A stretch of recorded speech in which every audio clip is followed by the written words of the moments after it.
Good evening to all. आज हम UPSC CSC prelim के हिसाब से या फिर आपके स्टेट सिविल सर्विसेज एग्ज़ाम के प्रीलिम पॉइंट ऑफ व्यू से एक और टॉपिक डिस्कस करने जा रहे हैं। वो टॉपिक है पार्लियामेंट्री फॉरम्स। पार्लियामेंट्री फॉरम्स के बारे में हम कुछ चीज़ें डिस्कस करेंगे जो आपके एमसीक्यूज़ का पार्ट बन सकती हैं। That is objective, composition, nomination and then duration of the members and the secretarial assistance।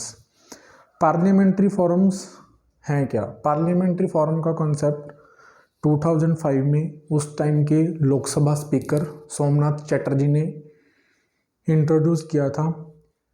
वो इस ऑब्जेक्टिव के साथ इंट्रोड्यूस किया गया था कि जो हमारे मेंबर्स होते हैं हाउस के या लोकसभा के या राज्यसभा के, कि वो इम्पोर्टेंट इश्यूज़ के ऊपर मिनिस्टर्स के साथ, जो कंसर्न मिनिस्टर्स हैं किसी भी डिपार्टमेंट के, उनके रिलेटेड अगर कोई इम्पोर्टेंट टॉपिक है या कुछ टॉपिक ऑफ इंटरेस्ट है, उनके साथ वो क्या कर सकें, डिस्कशंस कर सकें।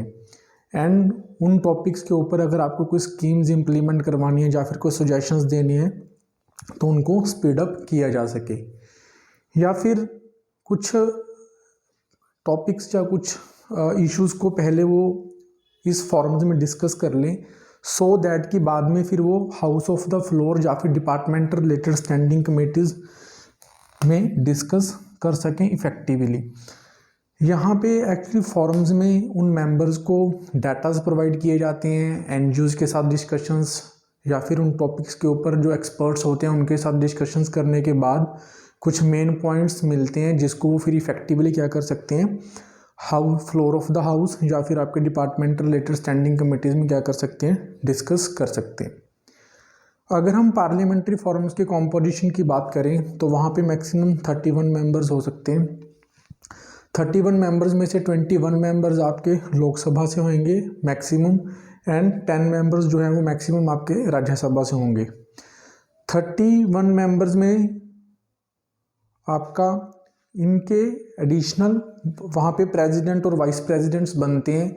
जितनी भी फॉरम्स होंगी उनमें सभी में जो आपका प्रेसिडेंट होएगा वो लोकसभा का स्पीकर होगा, एक्सेप्ट वन, किसको छोड़ के, जो आपकी parliamentary forum on population and public health बनी हुई है, उसके जो आपके प्रेसिडेंट होते हैं वो आपके राज्यसभा के चेयरमैन होते हैं। वाइस प्रेसिडेंट्स कौन होते हैं इन फॉरम्स के? नॉमिनेट जो मेंबर्स होते हैं पहले वो देख लो, वो नॉमिनेटेड किए जाते हैं। स्पीकर लोकसभा में या फिर राज्यसभा में जो चेयरमैन होते हैं वो मेंबर्स को नॉमिनेट करते हैं among the various political parties जो वहाँ पे हाउस में रिप्रेजेंट करते हैं, उनके लीडर्स में से ही जिसको उस टॉपिक की पर्टिकुलर नॉलेज होती है या फिर उसका एरिया ऑफ इंटरेस्ट होता है, तो उसमें से उसको नॉमिनेट किया जाता है। प्रेसिडेंट मैंने आपको पहले ही बता दिया। अगर आप वाइस प्रेसिडेंट्स की बात करें तो वो पर्टिकुलर जो टॉपिक उठाया है उससे रिलेटेड जो भी आपका मिनिस्टर होगा वो presidents of the department related standing committees and deputy chairman of the Rajya Sabha and the deputy speaker of the Lok Sabha आपके क्या होते हैं, वाइस प्रेसिडेंट होते हैं। जो ये 31 मेंबर्स हैं उनमें ये इंक्लूड नहीं होते प्रेसिडेंट एंड वाइस प्रेसिडेंट्स। इनके अलावा आपको 31 मेंबर्स क्या करने पड़ते हैं, नॉमिनेट करने पड़ते हैं। अगर मैं इनके मेंबर्स की ड्यूरेशन की बात करूं तो ड्यूरेशन इनका कोटर्मिनस होता है। कोटर्मिनस का मतलब वो मेंबर जब तक उस हाउस का मेंबर है तब तक वो उस पार्लियामेंट्री फॉरम का मेंबर रह सकते हैं। वो चाहे तो पहले भी अपना रेजिग्नेशन दे सकते हैं, लोकसभा में स्पीकर को, राज्यसभा में वहाँ के चेयरमैन को। अगर मैं बात करूँ कि पार्लियामेंट्री फॉरम्स जो भी डिस्कशंस वगैरह करते हैं तो उनका एक रफ ड्राफ्ट बना के वो क्या करते हैं, लोकसभा की वेबसाइट के ऊपर पब्लिश होता है। तो उस काम को करने के लिए आपका क्या होता है, सेक्रेटरियल असिस्टेंस जो होते हैं वो लोकसभा देता है। दैट मीन्स इसका जो सेक्रेटरी होता है वो क्या होता है, लोकसभा का सेक्रेटरी, जनरल सेक्रेटरी क्या होता है, इसका सेक्रेटरी होता है पार्लियामेंट्री फॉरम्स का।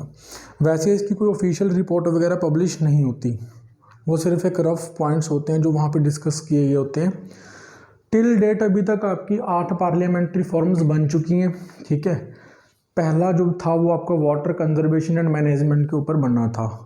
प्रीलिम पॉइंट ऑफ व्यू से आपका पार्लियामेंट्री फॉरम्स का इतना ही पॉइंट्स बहुत हैं, इसमें से आपके क्वेश्चंस बन सकते हैं। अगर आपका कोई डाउट है तो प्लीज़ कमेंट करके बताइएगा। Otherwise thank you for watching the video. Please like, share and subscribe.